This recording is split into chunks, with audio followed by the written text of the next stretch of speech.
today we've got this exciting opportunity to write some interview questions for one of our favourite authors. Who can tell me who that author is? This Year 5 class in a primary school in Bristol have recently been reading Michael Morpurgo's novels. Today, they'll be recording a selection of questions that they'd like to put to the author. If we could find out more about Michael Morpurgo as a writer, what would we want to find out? OK, off you go. How do you get ideas for your books? Where do you get the inspiration to write your books from? Where do you get your ideas? Why do you write so much about animals? Could be our next one. After a quick brainstorming session, the class have their questions that they'd like to record. Year 5, who's got a really searching question for Michael Morpurgo? Matthew. What inspired you to be an author? I was a teacher trying to entertain, educate it, call it what you like, 35 year sixes who absolutely didn't want to be there. And I found the only way I could get all 35 children listening to me and focused was reading them a story. Then one day I began a story which I thought was pretty good, and I looked up and I saw all these faces looking back at me, but not engaged. In fact, some of them were looking out the window and some of them were even picking their noses. I mean, can you imagine? And I thought to myself, this story is not working. Oh no. So I went home to my wife, who was also a teacher. I said, what am I going to do? And she said, well, what you mustn't do, and I know this is a teacher of little children, is they must never be bored. So I went in there the next day and I said to them, okay, I'm not going to go on with that story. I'm going to tell you a story I've made up. Are you all sitting comfortably? 10 minutes, quarter hour later, all 35 of them were just looking at me, And he had a small boy and a girl living with him with a cow and a donkey. I thought, yeah, this is great. This is really great. So I wove the story so we got to 3:30 at just a heightened moment of excitement, and the bell went, and that was the best moment of my teaching life because there was this 35 kids all went together. Oh, sir! And I thought, you got him. So I did it the next day, the next day, the next day. And I became a storyteller, really, before I was ever a writer. Celeste. Do you find it easier to write in a special place? My special place for writing? Yes, I do. I write on my bed because it's comfortable. What's really good about writing on your bed is that you're relaxed. So I have my knees drawn up, I have a book resting like this, and I have a little pen, and I write, and all my shoulders are relaxed, and my knees are relaxed, and my neck's relaxed, and therefore everything doesn't hurt. I used to find sitting over a table like this really, really hard. So I like to be on a bed. Particularly important, though, it has to be quiet. The telephone has not to go. I don't really want to hear the postman arriving. Oh, go away. I don't want distractions. Actually, it's not true. I do want distractions because fundamentally I'm quite lazy and I like to be distracted, but I mustn't be distracted because what you need to do is you need this to be well inside the story when you're writing it, and you do not want to be reminded of the world out there, the real world. You need to be living inside the story to make it really, really work. So on my bed and quiet. Grania. Where do you get your ideas from? Well, this writer gets his ideas from the world around him. I mean, I spend my life not writing, I spend my life living, which is rather important for writers to do. So I meet people, I go places, I read books, I think, I feel. All my senses and my emotions, really, are the sources of my stories. Also my memories. I have like a well of memory. Hello? Is there anything down there? But the important thing for any writer is to fill up that memory all the time, which means you've got to be living an interesting life. Of course, I remember. Above all, when you're out there living your interesting life, you have to ask questions about it. Ella, what's your question? How do you go about writing a novel? I tell you what I do, and I think this does come from school. What we had to do at school was to produce work, and all kids do this. You have to do your homework and you have to hand it in by the next day or by next Tuesday or by next Wednesday or whatever. And I kind of got used to that psychologically, to do the work by a certain time, otherwise you get into trouble. It's detention. And this grown-up child still does the same thing. So what I do is I promise my publishers a book by the 1st of July. I haven't got a clue what I'm going to write about. But what that will do is to give me the impetus, the drive to get going And I need that. Let's say it takes about 6 months for me to write a book. I would spend about 3.5, 4 months of that not writing a single word, but dreaming up in my brain, weaving together a story. That story always comes from something that's real.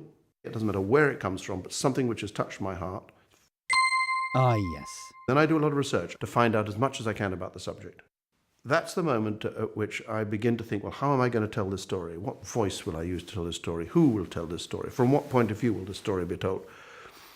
And then there comes that moment when you've done enough thinking and dwelling on it, and there's a blank piece of paper, and you've just got to begin.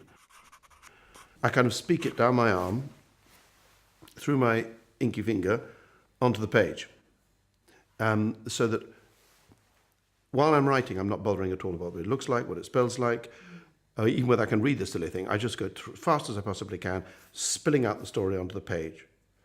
And when I've done 1,000 words, I stop. And then that afternoon, I'll read it through again, and I'll write it out more neatly so that even I can read it. Then I give it to my wife to read it, and she always says the same thing. Very, very good, Michael, but not as good as Warhorse, which really irritates me because Warhorse was about 30 years ago, but there we are.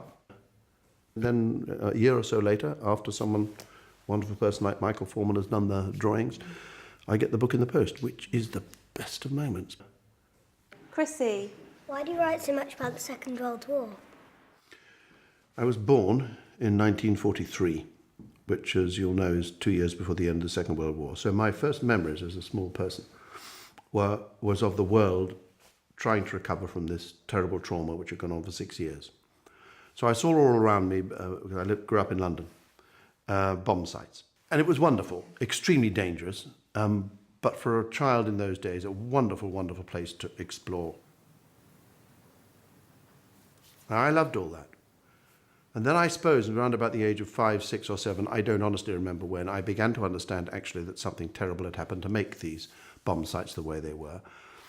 War was something that didn't just kill people.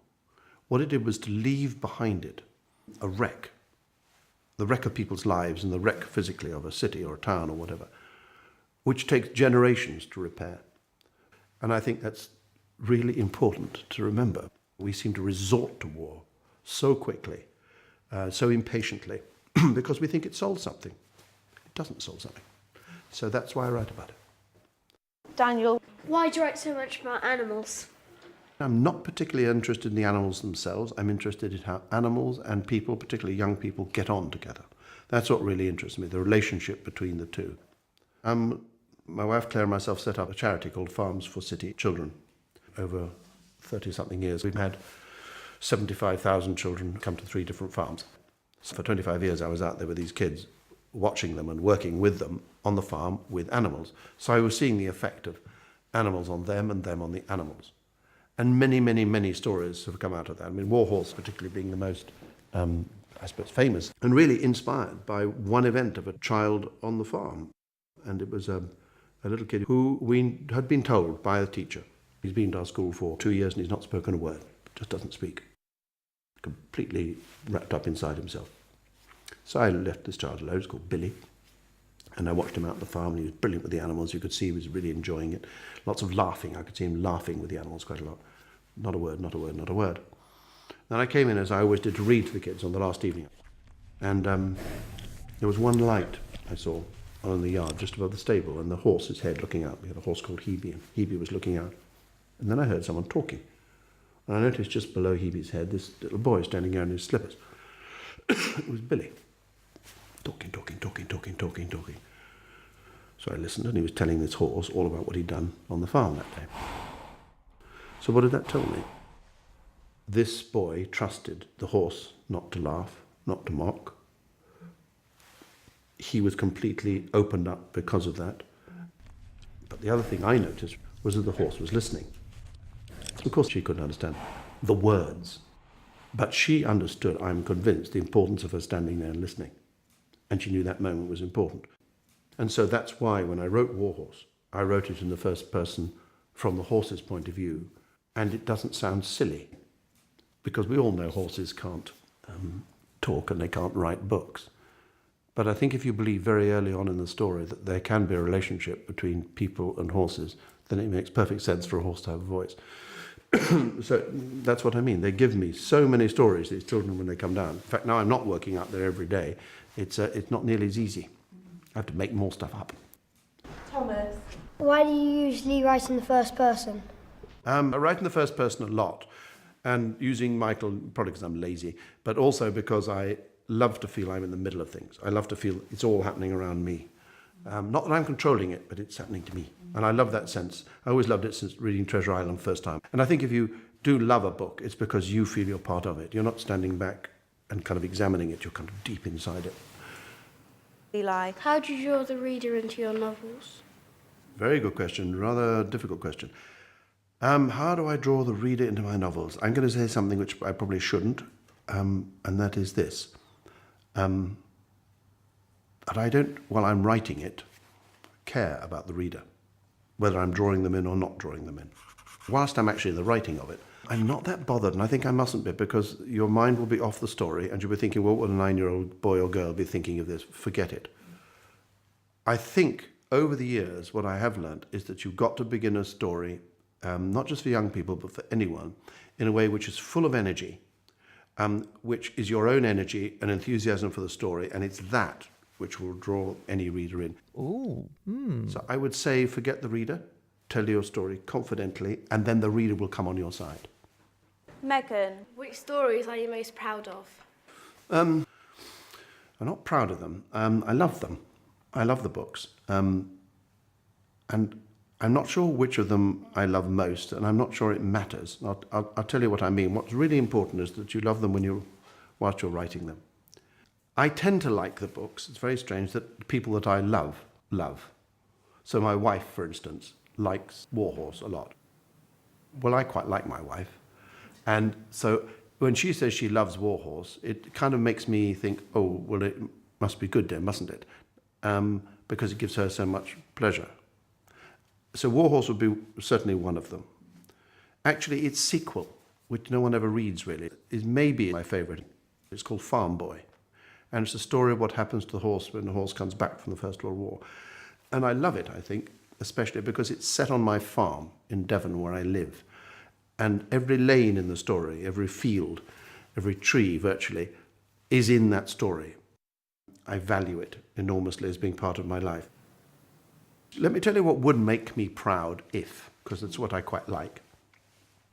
I would be a really proud ghost if in 100 years' time I came back and I oohed my way in through some child's window and I looked at the books along the shelf and I found Running Wild, or I found Private Peaceful, or whatever, any one of the 120 or so books. If I found them there on that child's shelf, I would be the proudest ghost in the world. I would go out there, go beating my ghostly chest, thinking, yeah.